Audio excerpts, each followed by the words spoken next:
sorry. Next participant from Samastipur, Kumari Anushka.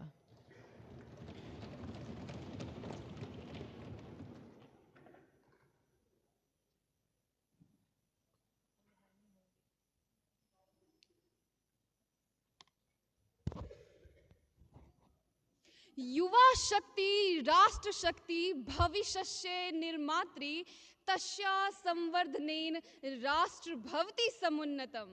आदरणीय निर्णायक मंडल और यहाँ उपस्थित सामर्थ्यशाली युवा शक्ति, किसी भी राष्ट्र की असली शक्ति उसकी अर्थव्यवस्था नहीं बल्कि उसके युवा होते हैं। और जब युवाओं की ऊर्जा, शिक्षा और उनके कौशल विकास को सही दिशा मिलती है तभी एक मजबूत और विकसित राष्ट्र का निर्माण होता है। इसी संदर्भ में भारत की युवा शक्ति का प्रतिनिधित्व करते हुए मिथिला के प्रवेश द्वार समस्तीपुर से मैं अनुष्का आप सभी का अभिनंदन करती हूँ। मान्यवर, आज जिस विषय केंद्रीय बजट 2026 पर हम बात कर रहे हैं वह केवल एक आय व्यय का दस्तावेज नहीं बल्कि हमारे देश की दिशा और दृष्टि का प्रतीक है जिसे हम विकसित भारत 2047 के रूप में साकार होते देखना चाहते हैं।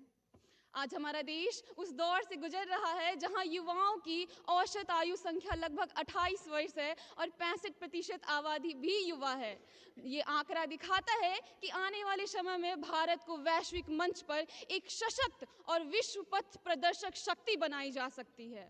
लेकिन हमारे शास्त्रों में कहा गया है, उद्यमेन ही सिद्ध्यन्ति कार्याणि न मनोरथे, अर्थात सफलता केवल इच्छाओं से नहीं बल्कि परिश्रम और प्रयास से मिलती है। और यही तो मैं आज की नई युवा पीढ़ी को बताने आई हूँ। केंद्रीय बजट 2026 आज की नई युवा पीढ़ी, जिसे अक्सर जेन जी कहा जाता है, को ध्यान में रखकर बनाया गया है, तभी तो इसे युवा शक्ति ड्रिवन बजट भी कहा जा रहा है।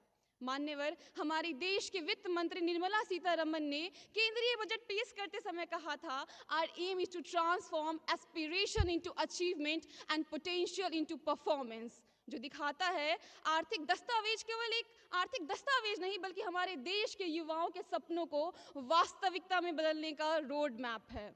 मान्यवर, आज हमारा देश बदल रहा है। जहां पहले केवल शिक्षा पर ध्यान दिया जाता था, आज वहीं स्टार्टअप, स्किल्स और कौशलों पर भी ध्यान दिया जा रहा है। यहाँ तक कि खेल तक को जोड़ा जा रहा है। इसका अर्थ साफ है कि सरकार केवल योजनाएं नहीं बना रही बल्कि हमारे देश के युवाओं को विकसित राष्ट्र के लिए सक्रिय भागीदार बना रही है।